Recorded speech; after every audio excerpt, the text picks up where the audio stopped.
Welcome to the Daily. I am Vince Miller. We just study every verse of the Bible, chapter by chapter, every single day. I am so glad you are here today.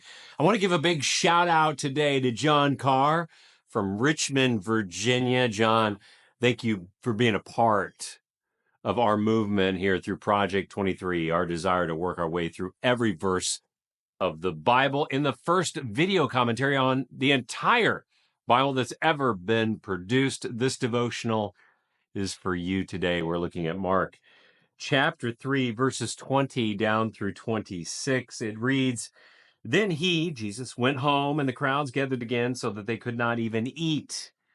And when his family heard it, they went out to seize him, for they were saying, 'He is out of his mind.' And the scribes who came down from Jerusalem were saying, 'He is possessed by Beelzebul, and by the prince of demons he casts out the demons.' And he called them to him, and he said to them in parables, 'How can Satan cast out Satan?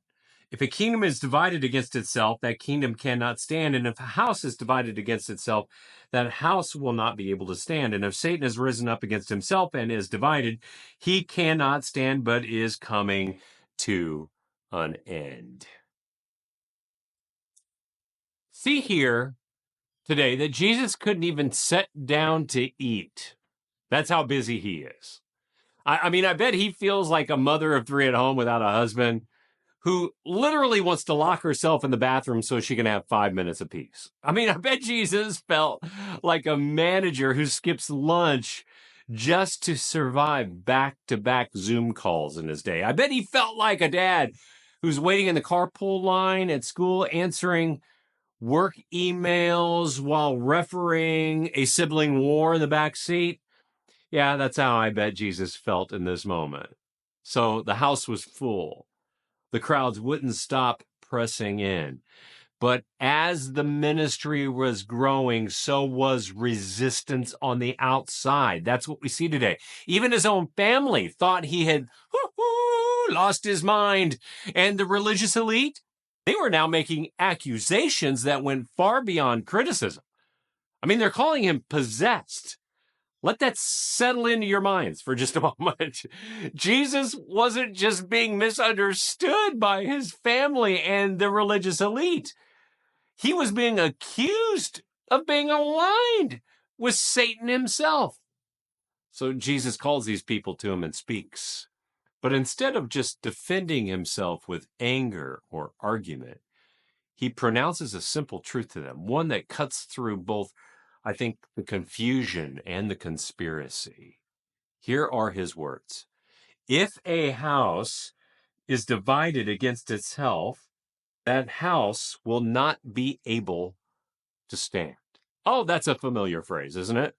One we quote often in politics, an adage we reference frequently in leadership. But Jesus wasn't talking about politics or corporate leadership here.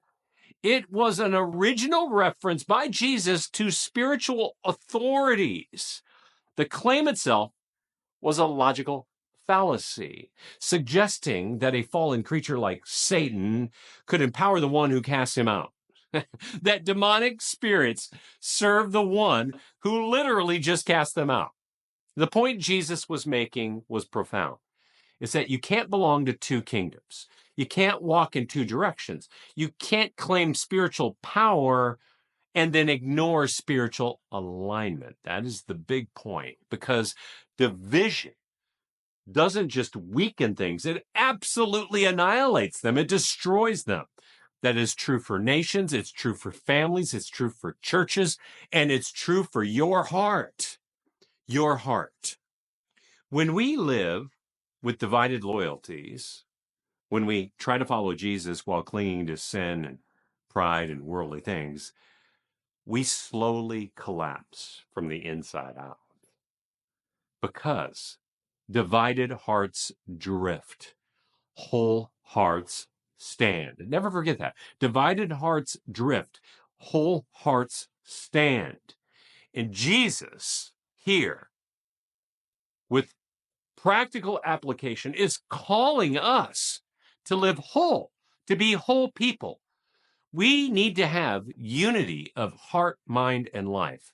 And he's inviting us to live fully surrendered to him, to live all in for him.